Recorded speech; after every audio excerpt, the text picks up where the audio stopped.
অভিভাবক যারা আছেন এরা কাপুরুষ, এরা অজ্ঞ, মূর্খ, বিবেকহীন, ব্যক্তিত্বহীন।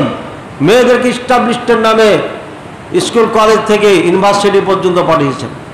বাড়ির থেকে বের করে দিয়ে তাদেরকে ঢাকা শহরে পড়াইছেন, রাজশাহী পড়াইছেন, সিলেট পড়াইছেন, চিটাগাং পড়াইছেন, খুলনা পড়াইছেন।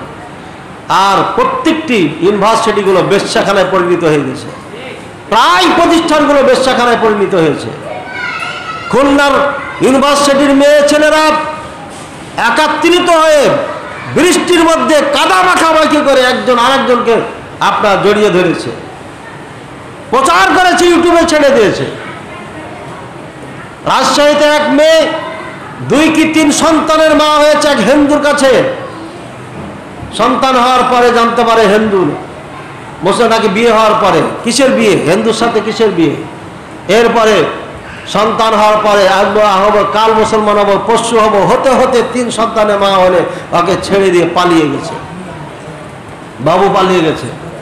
ভাইরা আমার, ভারতের ইস্কন যারা আছে, বাংলাদেশ জয়পুরহাটে জয়দেবপুরে ইস্কনের মন্দির বানানো হয়েছে তাদের নামে, আছে না নাই? একটা দুটা নয়, গোটা বাংলাদেশে তাদের মন্দির ছায়া আছে ইস্কনের নামে।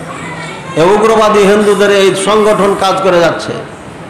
এদের একটা টার্গেট, মুসলমান মেয়েদেরকে, নারীদেরকে যেভাবে হোক ভুলিয়ে ভালিয়ে তাদের পেটে বাচ্চা করতে হবে।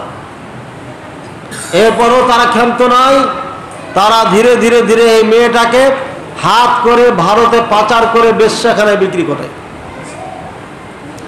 এই কাজ করছে। এবং টিভি চ্যানেলের নাম দিয়ে এগুলো প্রচার হয়েছে। 60,000 64,000 মুসলিম মেয়েকে পাচার করে বেশ্যাখানায় বিক্রি করা হয়েছে। ইস্টাবলিশ করছেন আপনার মেয়েকে। চিত্র জগতের 16-17 জন মুসলমানের বাচ্চা সন্তান, ছেলে মেয়ে, এরা হিন্দুকে বিয়ে করেছে। ঢাকায় আমি এক বাড়িতে ভাড়া থাকতাম, সাবেক এসপি তার মেয়ে হিন্দুকে বিয়ে করে 2 সন্তানের মা। বলেন নাউজুবিল্লাহ।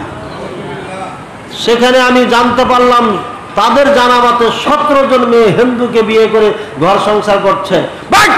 বেয়াদব মেয়ে কোথাকার, বেয়াদব অভিভাবক। কিসের বিয়া? অমুসলিমদের সাথে মুসলিম মেয়ের বিয়ে হয় নাকি? বেয়াদব কোথাকার, অসভ্য কোথাকার। কে বলেছে মুসল্লি? কে বলেছে মুসলমান? ব্যক্তিত্বহীন, গায়রাতবিহীন মুসলমান, যাদের নিজের ব্যক্তিত্ব হারিয়ে ফেলেছে। মুসলমানের একটি মেয়ের চিৎকার করার কারণে আরব থেকে মোহাম্মদ বিন কাসিমের কাফেলা এসে ভারতবর্ষকে স্বাধীন করে মুসলমানের হাতে উঠিয়ে দিয়েছিল। আর ওই মুসলমানদের নারীরা, লক্ষ লক্ষ নারীরা ধর্ষিত হচ্ছে, আমাদের গায়ে লাগে না। ঢাকা ভার্সিটিতে কিছুদিন আগে পুজোর নামে তারা বড় বড় তলোয়ার হাতে করে করে পুজো মানিয়েছে। আর সাংবাদিকেরা সুন্দর করে সাজিয়ে গুছিয়ে বলছে, আপনারা দেখে হয়তো প্রথমে মনে করবেন এটা কোনো সন্ত্রাস জঙ্গি সংগঠন, এরা হয়তো কোনো জায়গাতে হামলা করতে যাচ্ছে। আসলে এটা নয়, বরঞ্চ তারা এইভাবে অস্ত্র প্রদর্শন করে পূজা পালন করছে। মানে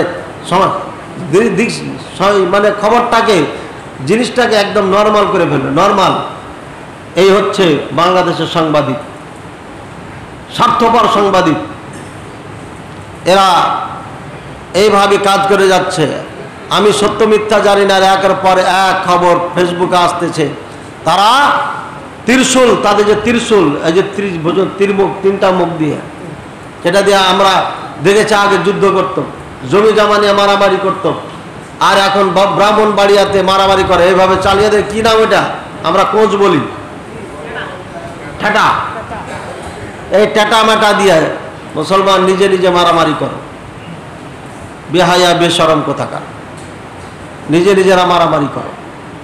আর হিন্দুরা ঐক্যবদ্ধ হয়ে নারীদের ইজ্জত ধ্বংস করছে।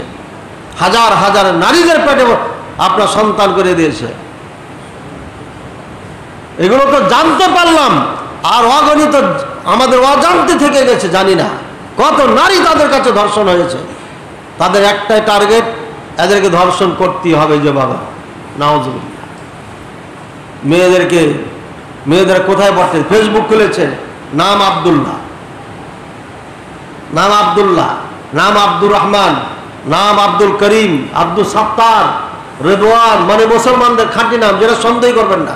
আর সব ইসলামী পোস্ট, প্রোফাইল দিচ্ছে। তার হিন্দু আছে আর একটা প্রোফাইল আইডি, কিন্তু একটা ফ্যাক আইডি তৈরি করে আপনার মেয়েকে পটাচ্ছে।